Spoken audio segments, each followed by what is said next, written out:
ہم نے اس کی بات سمجھتے ہی کارروائی شروع کر دی اور نمبر ملانے شروع کر دیے اور 5ویں بار ہی میں اسے کامیابی مل گئی۔ ساحل کے خلاف فیصلے نے تو سارے گھر والوں کی کمر توڑ رکھی تھی۔ پریشانی نے جیسے ان کے گھر کا راستہ ہی دیکھ لیا تھا۔ سب ہی اپنی اپنی سوچوں میں غلطوں پہ چاہتے کہ دروازے پہ دستک ہوئی۔ سجیل اٹھ کر دیکھنے لگا۔ وہ امی برابر والی آنٹی آپ کو بلا رہی ہے۔ وہ واپس آ کر بولا، ہیں؟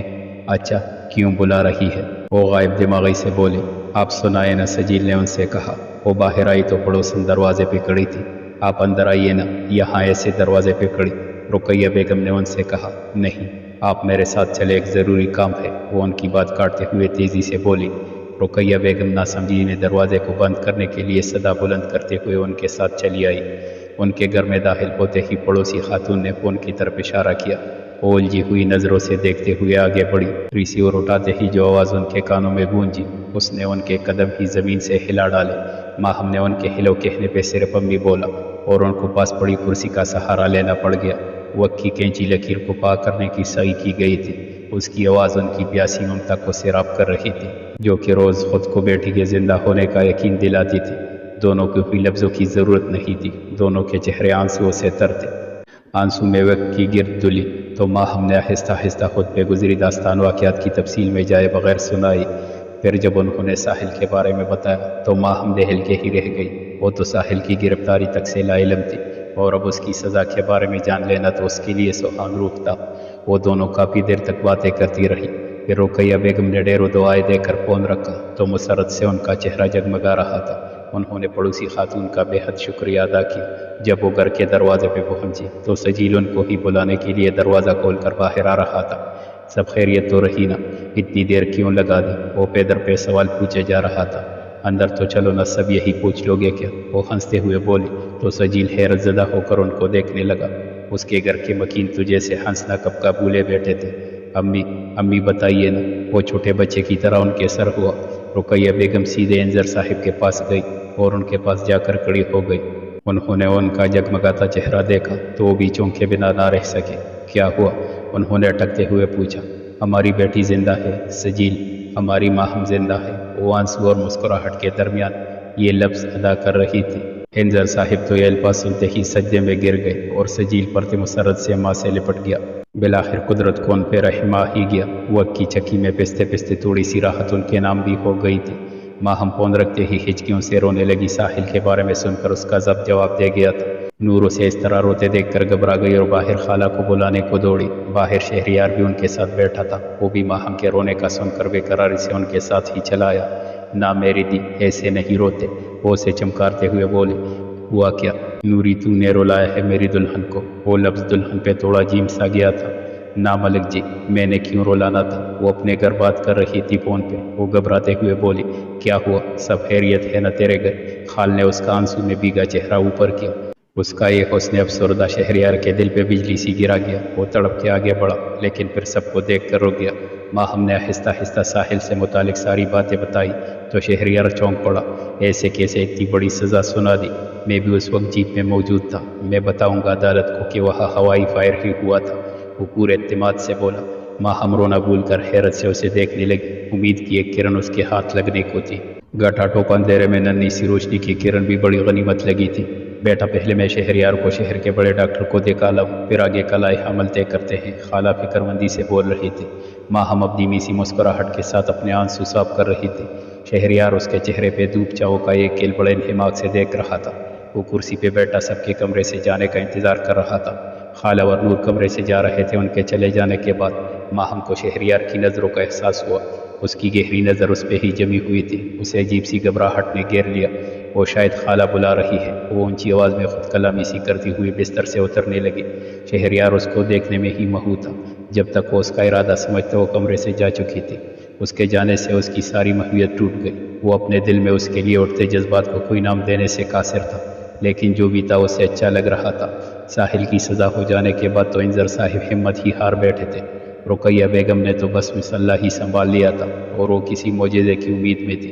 ایک سجیل ہی تھا جو اپنی ہمت سے کام لیتے ہوئے اس فیصلے کے خلاف سپریم کورٹ میں اپیل دائر کرنے کے لیے بھاگ دوڑ کر رہا تھا۔ اس دن کے بعد ہم نے گھر رابطہ نہیں کیا تھا کیونکہ رقیہ بیگم نے اسے ایسے کرنے سے منع کیا تھا تعاقب کرنے والے کا ہی ماہم تک پہنچ نہ جائے، اس لیے وہ جہاں تھی اسے خاموشی سے وہی رہنے کے لیے کہا تھا۔ شہریار کو خالہ ڈاکٹر کے پاس شہر لے جانے ہی والی تھی کہ ایک روز اس کی حالت بگڑ گئی۔ ماہم تو اسے اس حالت میں دیکھ کر نہایت پریشان ہی ہو گئی۔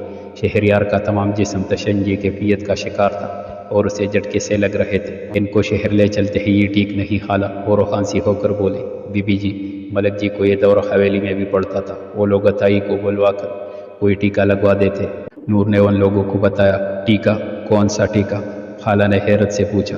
یہ تو نہیں جانتی میں، وہ شرمندہ سی بولی۔ اللہ سونا سب خیر کرے گا، ابھی تو اسے لے کر چلتے ہیں شہر۔ وہ نوکروں کو گاڑی نکالنے کا کہنے کے لیے آوازیں دینے لگی۔ ماہم نے بھی ساتھ جانے کے لیے چادر لینے لگی تو خالہ نے اسے منع کر دیا۔ سن پتر، تو ساتھ نہ جا، تم دونوں ساتھ کسی کی نظروں میں نہ آ جاؤ اور پھر نئے تماشے ہی نہ اٹھ کھڑے ہو۔ وہ اپنے خدشات کا اظہار کرنے لگی۔ ماہم نے ان کی بات سمجھ کر سر ہلایا، اور وہ شہریار کو اکیلا چھوڑنے پہ راضی بھی نہیں تھی۔ تو دل نہ چھوٹا کر، شہر پہنچتے ہی بڑے ڈاکٹر کو دکھاتے ہی تجھ کو ہی فون کرنا ہے، وہ اسے خود سے لگاتے بہلاتے ہوئے کہہ رہی تھی۔ ان کے جاتے ہی ماہم جائے نماز بچھا کر شہریار کے لیے سجدہ ریز ہو گئی تھی۔ گاڑی میں شہریار کو پھر سے جھٹکے لگنے لگے اور شہر وہاں سے کافی مسافت پہ تھا۔ اس کی خالہ مسلسل اس پہ قرآن آیات پڑھ پڑھ کر پھونک رہی تھی۔ اسپتال پہنچتے ہی اس کی حالت کے پیش نظر اسے ایمرجنسی میں ایڈمٹ کر لیا گیا۔ پھر اس کے تمام ٹیسٹ ہوئے اور ڈاکٹر نے اس کے کیس کی پوری ہسٹری اس کی خالہ سے لی۔ کچھ ہی گھنٹوں میں اس کی رپورٹس آ جانی تھی۔ وہاں ماہم جلے پاؤں کی بلی کی طرح ادھر سے ادھر ٹہل رہی تھی۔ ان لوگوں کو گئے کئی گھنٹے ہو چکے تھے اور اب تک ان کی کوئی خیر خبر نہیں تھی۔ آخر وقت کو اس پہ رحم آئی اور فون کی گھنٹی بجنے لگی۔ وہ اور نور دونوں کی ایک ساتھ فون کی طرف دوڑے۔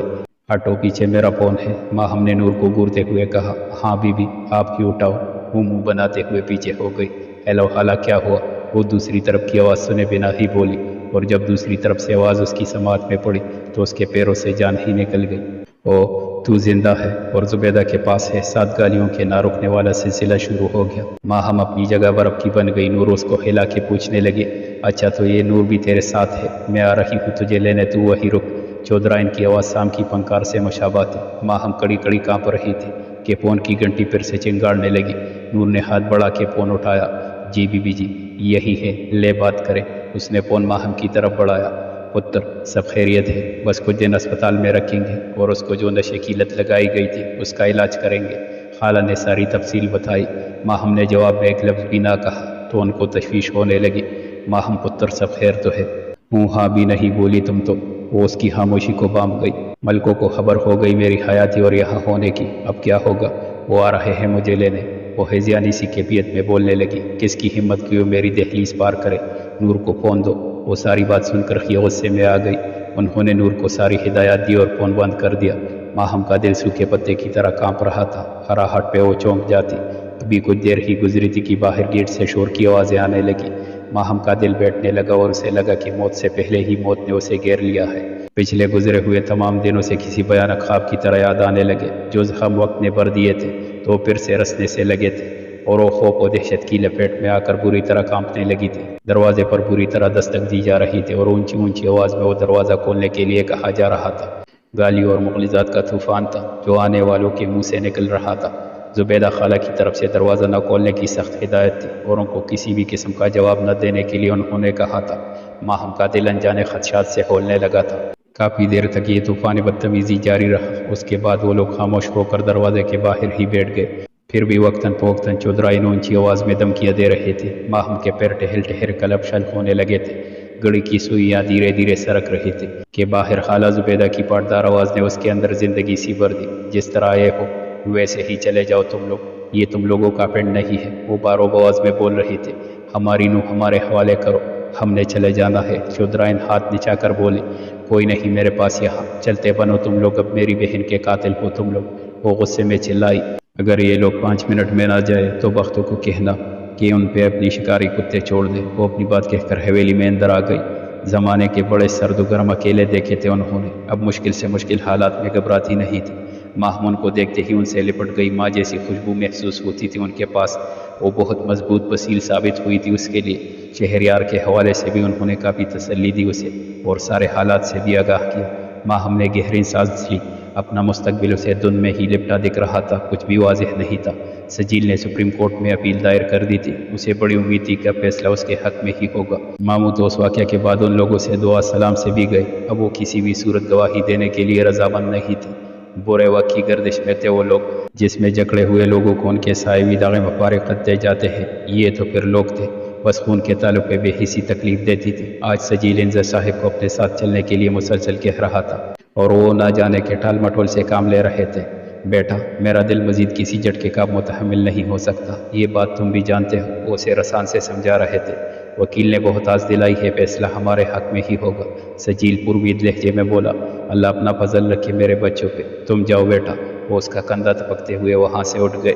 سجیل بے بسی سے ان کی طرف دیکھتا ہی رہ گیا۔ اسپتال میں شہریار بہت تیزی سے صحت یاب ہو رہا تھا، جس میں اس کی اپنی قوت ارادی بھی شامل تھی۔ ادھر ماہم بھی اس سے ملنا چاہتی تھی، اسے دیکھنا چاہتی تھی، لیکن باہر نکلنا اس کے حق میں بہتر نہیں تھا۔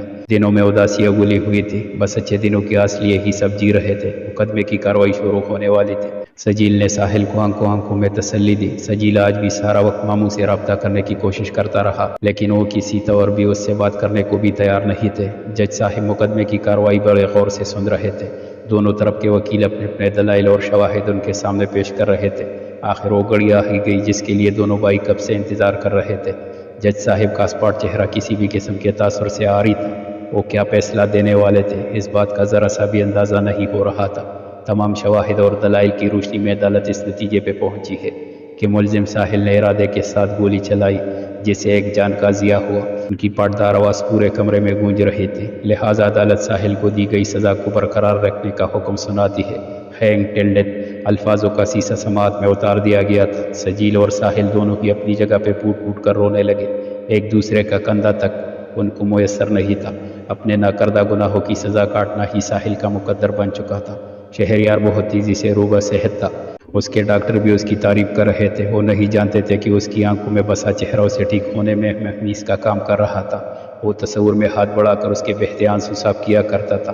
اس کے چہرے پہ آنسو کے ساتھ پیلی مسکراہٹ، اس کے لبوں پہ بھی مسکراہٹ لے آتی تھی۔ آج خالہ زینب اس سے ملنے آئی تو اسے دیکھ کر تو وہ نہال ہی ہو گئی۔ وہ میرے شیر، اللہ حیاتی لمبی کرے، بہت کام نپٹانے ہیں، جلدی سے مکمل ٹھیک ہو جا، وہ اسے پیار کرتے ہوئے بولی۔ جی خالہ، وہ آپ سے پوچھنا تھا کہ وہ ماہم کیسی ہے؟ وہ اٹکتے ہوئے بولا۔ صدقے جاؤ، اب میری دلہن نہیں بولے گا، وہ اسے چیڑتے ہوئے بولی۔ وہ جیم سا گیا اور خجالت سے سر کو جانے لگا۔ پتر سارے کاغذ تیار کر لیے ہیں، پہلے اپنے حق کے لیے کڑا ہونا ہے تو نے، وہ اسے سمجھاتے ہوئے بولی۔ ملکوں کی حویلی میں سراسیمگی سی پھیلی ہوئی تھی۔ شہریار کا کچھ اتا پتہ نہیں تھا اور ماہم بھی ہاتھ نہیں آئے تھے۔ ساری جائیداد کا حقیقی وارث تو وہی تھا جسے انہوں نے بچپن سے ہی نشے کا عادی بنا کے سب کے سامنے دیوانہ بنا کے پیش کیا تھا۔ اس طرح ان کو سانپ بھی نہیں مارنا پڑا تھا اور نہ ہی لاٹھی پہ کوئی حرف اٹھا تھا۔ آج ماہم کا دل پوری طرح اداس تھا، اس کا دل ساحل کے لیے بھی پریشان تھا۔ اس نے ہر سوچ کو دماغ سے جھٹکنا چاہا مگر وہ ایسا نہیں کر پائی اور ٹیلی فون پہ گھر والوں سے بات کرنے کے لیے ٹیلی فون ملانے لگی۔ گھر میں ساحل کو لے کر بہت اداسی پھیلی ہوئی تھی۔ انظر صاحب نے خود کو کمرے میں محدود کر لیا تھا۔ رقیہ بیگم بھی مسلح کی ہو کر رہ گئی تھی، جس کو بھی ساحل کے بارے میں پتہ چلتا وہ انہیں تسلی دینے آ جایا کرتا تھا، جس سے ان کے زخم سلنے کے بجائے اور بھی ادڑ جاتے تھے۔ آج بھی محلے کی ایک خاتون ان کے پاس آئی تھی اور باتوں باتوں میں ان سے عجیب ہی باتیں کرنے لگی۔ یہ تم نے کیا مسئلہ پکڑ لیا ہے؟ میرے ساتھ چلو، میں ایسی جگہ لے چلوں گی کہ ساحل کا معاملہ چٹکیوں میں حل ہو جائے گا، وہ اپنے الفاظوں پہ زور دیتے ہوئے بولی۔ بہن، ساری عدالتوں کے دروازے کٹکھٹا لیے، اب اپنا مقدمہ سب سے بڑی عدالت کے سامنے رکھ دیا ہے، وہی اب فیصلہ کرے گا، وہ آنسو صاف کرتے ہوئے بولی۔ ارے عامل بابا صاحب کے پاس چلو، سب ٹھیک کر دیں گے، وہ بڑی پہنچی ہوئی ہستی ہے۔ وہ دھیمے لہجے میں بولی۔ اللہ سے بڑی ہستی تو نہیں ہو سکتے وہ، میرا مقدمہ جس عدالت میں ہے وہ بہترین منصف ہے، تو در در کیوں بھٹکوں میں؟ وہ اپنے جذبات پہ قابو پاتے ہوئے بولی۔ اندرونی جذبات تو ان کو اس عورت کے گھر سے دھکے دے کر نکالنے کا کہہ رہے تھے، جو ان کو غیر اللہ سے مدد مانگنے کی ترغیب دے رہی تھی، لیکن حالات انہیں کسی بھی قسم کی جذباتیت کے برملا اظہار سے روک رہے تھے۔ ساحل کی پھانسی کے دن قریب آتے جا رہے تھے اور شہریار کی ذہنی حالت ابھی اس قابل نہیں تھی کہ وہ عدالت میں جا کر بیان دیتا، اور اگر وہ ابھی عدالت پہنچ بھی جاتا تو این ممکن تھا کہ اسے ذہنی طور پہ بیمار کہہ کر اس کی گواہی کو مسترد کر دیا جاتا۔ وقت چالوں پہ چل رہا تھا۔ اور سب کے ہاتھ باندھے قہقہے لگا رہا تھا۔ ماہم نے دل کے ہاتھوں مجبور ہو کر گھر کا ہی نمبر ملا ڈالا۔ سجیل نے فون اٹھایا تو ماہم کی آواز سن کر خود پہ قابو نہ رکھ سکا۔ وہ تینوں وقت کے شکنجے میں کیسے الگ ہو گئے تھے؟ بھائی ساحل بھائی کا بتایا کیا ہوا؟ اس نے سجیل سے سوال کیا۔ کچھ نہیں، اس کی سزا برقرار رکھنے کا فیصلہ دیا ہے، کوئی ایک گواہی بھی نہیں اس کے حق میں، وہ بے بسی سے بولا۔ ماہم چاہ کر بھی شہریار کے بارے میں نہ بتا سکی، کیونکہ ابھی وہ نہیں جانتی تھی کہ وہ کب تک مکمل ٹھیک ہوگا۔ آج کی رات ساحل کی زندگی کی بھیانک ترین راتوں میں سے ایک تھی۔ ویسے تو اس کی انگنت راتیں یہاں گزری تھی، لیکن آج کی رات جیل کی اس کال کوٹری کے فرش کی کھردراہٹ اور بھی زیادہ محسوس ہو رہی تھی۔ وہ خود کو گھسیٹتے ہوئے سلاخوں کے پاس چلا آیا۔ ان پہ ہاتھ جماتے ہوئے اسے برف سی ٹھنڈک محسوس ہوئی جو کہ اس کی رگوں میں اترنے لگی۔ اس نے نظر اٹھا کے آسمان کی وضاحت کی طرف دیکھنا چاہا تو اسے کچھ بھی نظر نہیں آیا۔ چلو کل صبح آسمان دیکھ ہی لوں گا، اس نے خود کو بہلایا۔ آج کی رات اس کے حساب سے پورے چاند کی رات تھی۔ سامنے دیوار پہ اس نے ٹھیک 14 لکیریں کوئلے سے کاٹی ہوئی تھی۔ پورے چاند کو دیکھنے کی حسرت اسے ستا رہی تھی۔ آج کی رات گزر جاتی تو پھر شاید یہ نظارہ اس کی زندگی میں کبھی نہ آتا، کیونکہ کل صبح اسے پھانسی پہ چڑھا دیا جانا تھا۔ وہ ابھی سے موت کی سرسراہٹ کو اپنے ارد گرد محسوس کر رہا تھا۔ اپنے باقی بچے ہوئے وقت کو اپنی یادوں کے نام کرنا چاہتا تھا۔ آج جلتی سلگتی یادیں اس کی رفیق تھی۔ رقیہ بیگم نے اپنا سر سجدے میں رکھ دیا تھا اور وہ رو رو کے اللہ سے معجزے کی طلبگار تھی۔ ادھر ماہم بھی اپنے رب کی بارگاہ میں ہاتھ پھیلائے بیٹھی تھی اور ساحل کی زندگی کے لیے گڑ گڑا رہی تھی۔ دروازے پہ آہٹ ہوئی اور اس نے سر اٹھایا تو وہاں شہریار اپنے پورے قد و قامت کے ساتھ کھڑا تھا۔ اونچوں کو تاؤ دیتے مسکراہٹ کو ہونٹوں تلے دبائے دونوں ہاتھوں کو پھیلائے اس کو دیکھ رہا تھا۔ ماہم اپنی جگہ سے تیزی سے اٹھی اور اس کے گلے جا لگی۔ اس کے رونے میں مزید شدت آ چکی تھی۔ اب تو میں آ گیا ہوں، اب بھی رونا ہے، وہ اس کی توڑی اونچی کرتے ہوئے بولا۔ ماہم اپنی جذباتیت پہ شرمندہ سی ہو کر پیچھے ہٹنے لگی۔ وہ بھائی کی وجہ سے پریشان ہو۔ وہ اپنا سرخ چہرہ نیچے کی طرف جھکاتے ہوئے بولی، اچھا وہ مسئلہ تو حل کر بھی آیا ہوں اور تم رو رہی ہو، وہ مسکراتے ہوئے بولا۔ ماہم نے اسے چونک کے دیکھا تو اس کی آنکھوں میں یقین کے جگنو چمک رہے تھے۔ سجیل میں ساحل سے ملنے پہنچا تو ساحل اس کی بے وقت کی آمد سے پریشان ہو گیا تھا۔ اس کا دل اپنے والدین کی وجہ سے پہلے ہی گھبراتا رہتا تھا۔ کیا ہوا بھائی، تم کو مجھے کل وصول کرنے آنا تھا، اس وقت کیسے آ گئے؟ وہ رندے ہوئے گلے سے بولا۔ وہ اپنی سوچوں میں اتنا مگن تھا کہ سجیل کا چمکتا چہرہ نہ دیکھ سکا۔ سجیل کے پیچھے سے سپاہی نکلا اور اس نے ساحل کو کوٹھی کا تالا کھولا۔ ساحل پہ شادی مر کی کیفیت طاری ہو گئی۔ وہ باہر آتے ہی سجیل سے لپٹ کر رونے لگا۔ پھر ایک صبح مسرت کا پیغام لے کر آئی تھی۔ انظر صاحب کا گھر پھر سے خوشیوں سے بھر گیا تھا۔ دونوں بھائی ساتھ بیٹھے ہنس رہے تھے۔ ماہم ماں کے ساتھ کچن میں مصروف تھی تو شہریار انظر صاحب کے ساتھ مؤدب بیٹا ان کی باتیں سن رہا تھا۔ شہریار جائیداد میں اپنا حصہ لے کر ماہم کو لیے شہر آ بسا تھا۔ اچانک بادلوں نے گھیرا ڈالا اور برقرار سب کچھ بھگونے لگی۔ ساحل نے باہر صحن میں آنے کے لیے اونچی اونچی صدائیں لگانا شروع کر دی۔ کیوں بھائی، گاؤں نہیں چلنا بارش سے لطف اندوز ہونے کے لیے؟ ماہم برآمدے میں کھڑی ساحل کو چڑھا رہی تھی۔ ساحل نے دونوں کان پکڑے اور فضا ان سب کے قہقہوں سے گونج اٹھی۔